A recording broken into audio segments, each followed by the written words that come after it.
नमस्कार विद्यार्थी मित्रांनो, प्रवीण अकॅडमीमध्ये तुमचं स्वागत। बघा, मागच्या वर्षी PSI STI आणि असिस्टंट जी कंबाईन पेपर झाला त्या पेपरमध्ये हा एक क्वेश्चन आला होता। हा क्वेश्चन कसा आहे काय ते मी नंतर एक्सप्लेन करून दाखवतो। त्याच्या आधी लक्ष द्या, फक्त मला याचा अर्थ सांगा।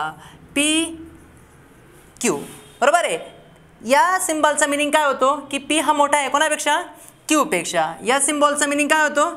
P हा लहान आहे Q पेक्षा। या सिम्बॉलचा मीनिंग काय होतो? या सिम्बॉलचे दोन मीनिंग होतात बरोबर आहे, दोन अर्थ निघतात। P हा मोठा आहे कोणापेक्षा? Q पेक्षा आणि P इज इक्वल टू काय आहे? Q।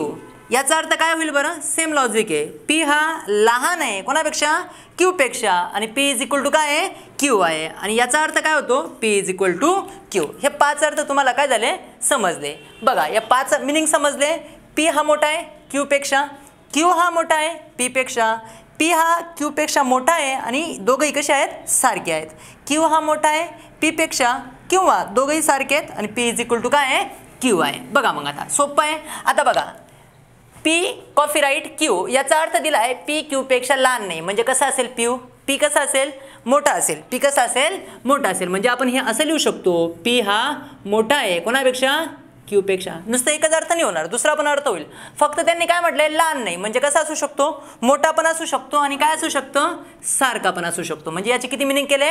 दोन मीनिंग केले। बघा, P स्टार Q याचा अर्थ P Q पेक्षा मोठाही नाही आणि लहानही नाही, म्हणजे कसं असेल? सारखा असेल। म्हणजे याचा अर्थ होतो P is equal to Q बरोबर आहे।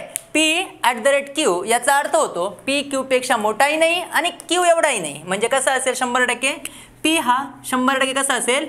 लहान असेल कोणापेक्षा? Q पेक्षा। याचा अर्थ बघा काय आहे? $Q याचा अर्थ आहे P Q पेक्षा मोठा नाही, म्हणजे कसा असेल? दोन अर्थ होतील ना इथं पण। म्हणजे P काय आहे?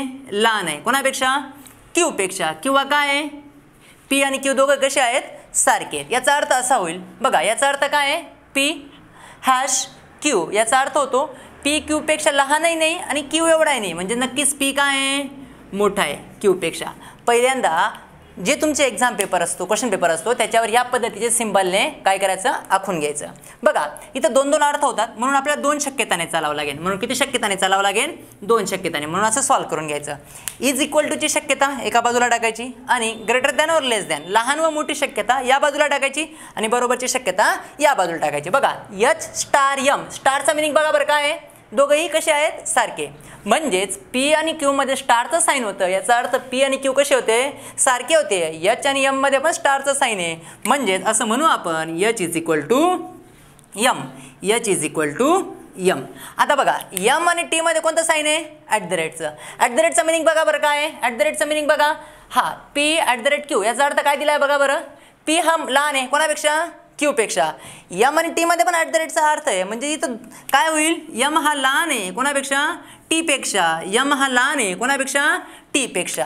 आता बघा, $T डॉलरचा अर्थ बघा, इथं दोन मिनिंग होतील। इथं किती मिनिंग आहेत? दोन। P लहान आहे Q पेक्षा किंवा P इज इक्वल टू काय आहे? Q। मग इथं पण दोन मिनिंग होतील। T लहान आहे कोणापेक्षा? K पेक्षा। मग लहान आपण एका बाजूला लिहू, T लहान आहे कोणापेक्षा? K पेक्षा आणि T इज इक्वल टू काय? K। सिंपल लॉजिक आहे। हे झालं, हे आपलं कथन काय झालं? लिहून घेतलं। आता जे तीन निष्कर्ष दिलेले आहेत ते तीन निष्कर्ष आपल्याला काय करायचे आहेत? प्रूफ करायचे आहेत। तीन निष्कर्ष काय करायचे आहेत? प्रूफ करायचे आहेत। बघा, तीन निष्कर्ष प्रूफ करण्यासाठी सोपं आहे। आता काय करणार? बघा, H#M ह्याचा अर्थ काय आहे? कसे आहेत? मोठा। H मोठा पाहिजे कोणापेक्षा? M पेक्षा। P मोठा आहे Q पेक्षा। बघा, P मोठा आहे Q पेक्षा, मग इथं पण काय म्हणेल?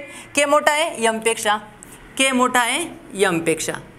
K मोठा आहे M पेक्षा। इथं पण लिहून टाकू, K मोठा आहे M पेक्षा। बघा, आता T#H म्हणजेच T मोठा आहे कोणापेक्षा? H पेक्षा। T मोठा आहे H पेक्षा, T मोठा आहे H पेक्षा। आणि तिसरा अर्थ काय आहे? H@K। चा अर्थ काय होतो? चा अर्थ काय होतो बघा, म्हणजेच H लहान आहे कोणापेक्षा? K पेक्षा। H लहान आहे कोणापेक्षा? K पेक्षा। H लहान आहे K पेक्षा, H लहान आहे K पेक्षा। या पद्धतीने लिहून झालं। आता बस प्रूफ करायचं आहे कोणतं राईट आहे आणि कोणतं रॉंग आहे बघू आपण। K पेक्षा लहान कोण? T आणि T पेक्षा लहान कोण? M। म्हणजेच K आणि M चं लॉजिक लावलं तर K नक्कीच काय येईल? मोठा। म्हणजेच हे आन्सर काय आपलं?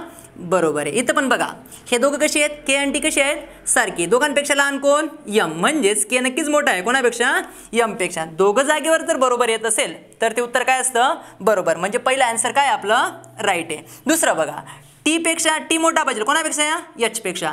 ही दोघं कशी आहेत, सारखी. दोघांपेक्षा मोठा कोण आहे, टी, म्हणजेच या दोघांचं कॉम्बिनेशन जर लावलं तर टी मोठा आहे कोणापेक्षा, एच पेक्षा. हे पण बरोबर आहे. इथं प्रूफ करू, दोघं कशी आहेत, सारखी, आणि दोघांपेक्षा मोठा कोण आहे, टी, म्हणजेच टी मोठा आहे कोणापेक्षा, एच पेक्षा.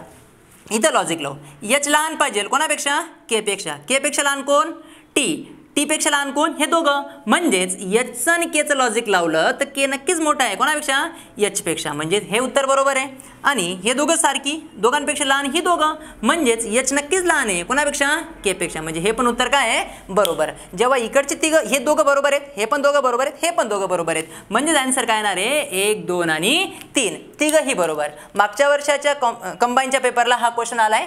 कदाचित हा क्वेश्चन पुन्हा यावर्षी रिपीट होऊ शकतो, म्हणून प्रत्येकाने या क्वेश्चनवर लक्ष द्या. प्रवीण अकॅडमीचं यूट्यूबचे जे लोक चॅनल बघत असतील ते लोक सबस्क्राईब करा. धन्यवाद. थँक्यू.